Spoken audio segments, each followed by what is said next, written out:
আসসালামু আলাইকুম everyone, welcome back to my channel. তো আজকে আমি আপনাদেরকে দেখাবো ক্যাপসিকাম দিয়ে ছোট চিংড়ি ভুনা চচ্চড়ি। ভুনা বলেন, যেটাই বলেন, চচ্চড়ি বলেন, আমি চচ্চড়ি করব। তো আমি এখানে অর্ধেকটা 3 কালারের ক্যাপসিকাম নিয়েছিলাম, টমেটো নিয়েছি, কাঁচামরিচ, পেঁয়াজ আর ধনিয়া পাতা নিয়েছি।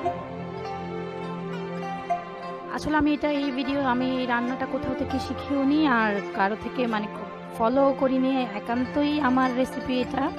আমি আজকে ট্রাই করেছি। আর আমি 2টা আলু নিয়ে নিয়েছি কুচি করে কেটে, আর আধা কেজি পরিমাণ ছোট চিংড়ি নিয়েছি। তো ভিউয়ার্স, একটা কড়াইতে আমি এখন তেল দিয়ে দিব। ফার্স্ট টাইম আমি এই রেসিপিটা করে দেখলাম কেমন লাগলো, ক্যাপসিকাম দিয়ে ছোট চিংড়ি দেখি। আমার কাছে তো এই রেসিপিটা খুবই ভালো লেগেছে। আপনারাও বাসায় ট্রাই করতে পারেন। ক্যাপসিকাম কিন্তু চিংড়ি মাছটার সাথে খুবই ভালো মানিয়েছে, ওদের টেস্টটা খুবই ভালো আসছিল। আপনারাও বাসায়, যে আমার যদি এই রেসিপিটা আপনাদের ভালো লেগে থাকে, আপনারা বাসায় অবশ্যই এই রেসিপিটা ট্রাই করে দেখবেন। তো আমি যেহেতু চচ্চড়ি করব, পেঁয়াজের পরিমাণটা তো বেশি দিতেই হবে। আমি আধা কাপ পরিমাণ পেঁয়াজ দিয়ে দিয়েছি এখানে। আমি পেঁয়াজটা হালকা একটু ভেজে নিয়েছি। ভেজে নেওয়ার পরে আমি আলু কুচিটাও দিয়ে দিব। আলু কুচিটাও আমি একটু ভেজে নিব।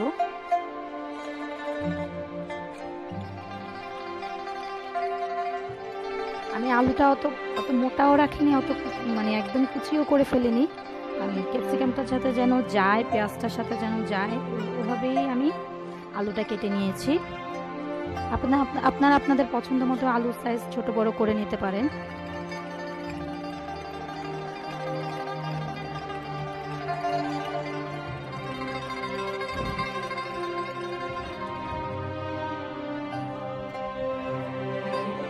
তো ভিউয়ার্স, আমি আলুটাও হালকা একটু ভেজে নিব।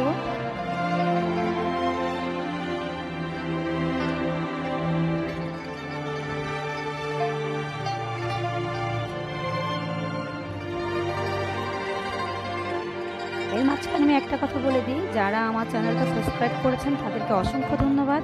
আর যারা সাবস্ক্রাইব করেননি, প্লিজ আমার চ্যানেলটা সাবস্ক্রাইব করে দিবেন, পাশে থাকা বেল আইকনটি ক্লিক করবেন, আর আপনাদের ফ্যামিলি ফ্রেন্ডদের সাথে আমার ভিডিওগুলো শেয়ার করবেন। তো ভিউয়ার্স, আমি হালকা একটু আলুটাও ভেজে নিয়েছিলাম। ভেজে আমি এখন চিংড়ি মাছটা দিয়ে দিব। চিংড়ি মাছটা দিয়েও হালকা একটু নেড়েচেড়ে ভেজে নিব। আর আপনারা কেউ যদি চান, চিংড়িটা কিন্তু আলাদা করে ভেজেও দিতে পারেন। আমি যেহেতু চচ্চড়ি করব, এই জন্য আমি আর চিংড়ি মাছটা ভেজে দিইনি।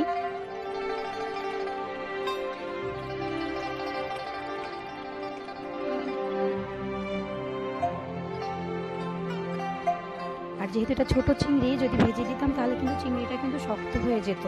এই জন্য কিন্তু আমি চিংড়িটা ভেজে দিইনি, আমি নর্মালি কাঁচাটাই দিয়ে দিয়েছি। পরিমাণ মতো লবণ দিয়ে দিব।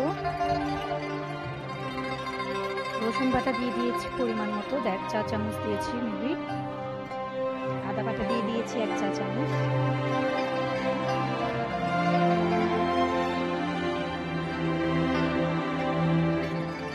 আমি এখন ধনিয়া গুঁড়ো দিয়ে দিব আধা চা চামচ।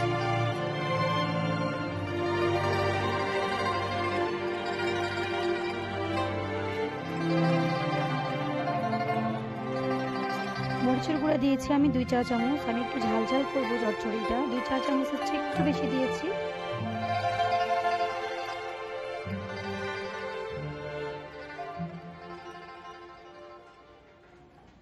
ধনিয়া গুঁড়া আমি ছোট একটা চামচে 1 চা চামচ দিয়েছি, 4 চামচে আধা চা চামচ হবে। হলুদের গুঁড়া দিয়ে দিয়েছি 1 চা চামচ, 1 চা চামচের মতো। আমি আন্দাজ করে দিয়ে দিয়েছি। আপনারা আপনাদের পরিমাণ মতো যতটুকু নেবেন, পরিমাণ মতো আন্দাজ করে দিয়ে দিবেন। আর মশলাটা হচ্ছে একান্তই আন্দাজ করে দিতে হয়। কে কতটুকু রান্না করতেছে আসলে তো কেউ বুঝে না। আমি পরিমাণে বেশি নিয়েছি, এই জন্য আমি পরিমাণে মশলাগুলো বেশি দিয়েছি। আপনারা কেউ যদি পরিমাণে কম দেন, আপনারা মশলাগুলো একটু কম দিয়ে দিবেন।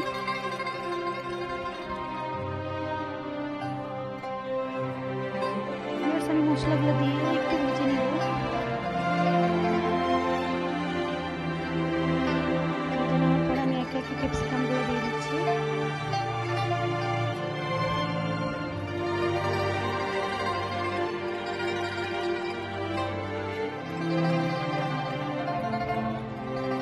আমি গ্রিন কালারের ক্যাপসিকাম দিয়ে দিয়েছি, কাঁচামরিচ দিয়েছি, এখন টমেটো দিয়ে দিব।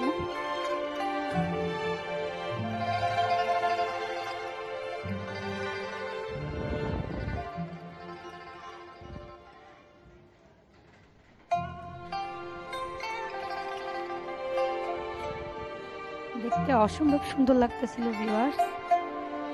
খাবারটা টেস্ট যেরকম হয়েছিল দেখতেও সেম, মানে দেখতে বেশি লাগতেছিল, খুবই সুন্দর লাগতেছিল কালারফুল জিনিসগুলো।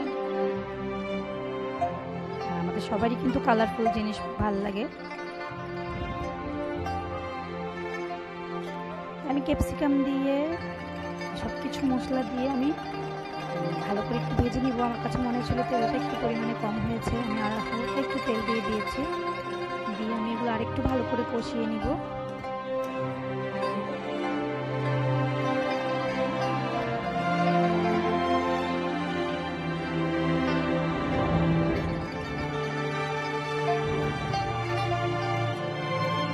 আমি হালকা একটু কষানোর জন্য ঢাকনা দিয়ে দিয়েছিলাম, পরে 2-3 মিনিট পরে উল্টিয়ে আবার নেড়ে আমি এখন পানি দিয়ে দিব।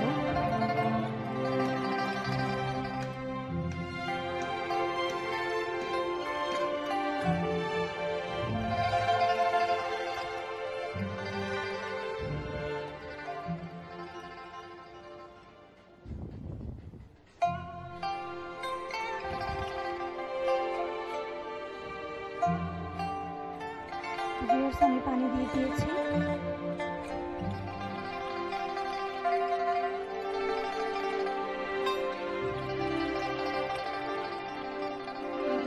আমি লবণটা দেখে নিয়েছি, আমার মনে হয় লবণ কম হয়েছিল, আমি আরেকটু লবণ দিয়ে দিব।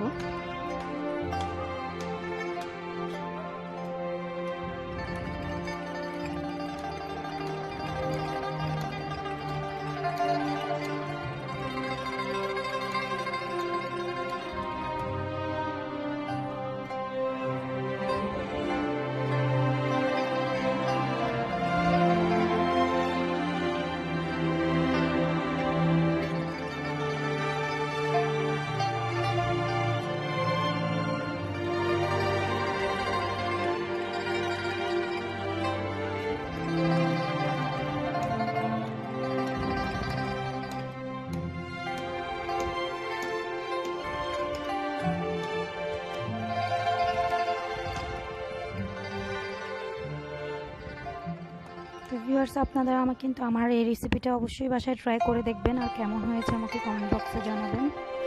আমারটা তো অসম্ভব মজা হয়েছে, আপনারাও ইনশাআল্লাহ বাসায় এরকম একটা রেসিপি তৈরি করে ফেলতে পারেন। তো আমার এটা হচ্ছিল, আমি এরপরে লাস্ট ফিনিশিং শুধু ধনিয়া পাতা দিয়ে নেড়ে একটু নামিয়ে ফেলবো। আমি অতটা ঝোলও রাখবো না আর অতটা শুকনা করেও ফেলবো না, একটু মাখা মাখা চটচটির মতো করে নামিয়ে ফেলবো।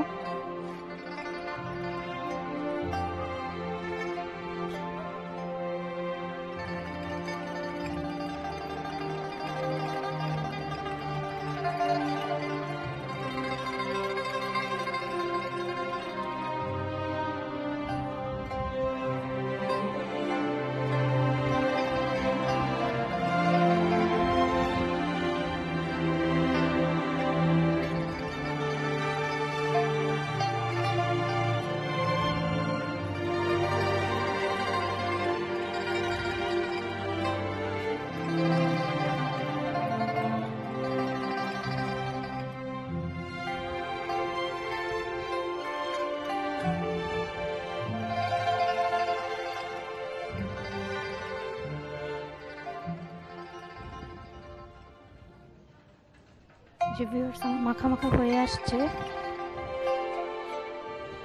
আরেকটু শুকনা করব, শুকনা করে আমি ধনিয়া পাতা দিয়ে নামিয়ে ফেলবো। ভিউয়ার্স, তাহলে আমি আজকের মতো আপনাদের কাছ থেকে এখানেই বিদায় নিচ্ছি। আসসালামু আলাইকুম।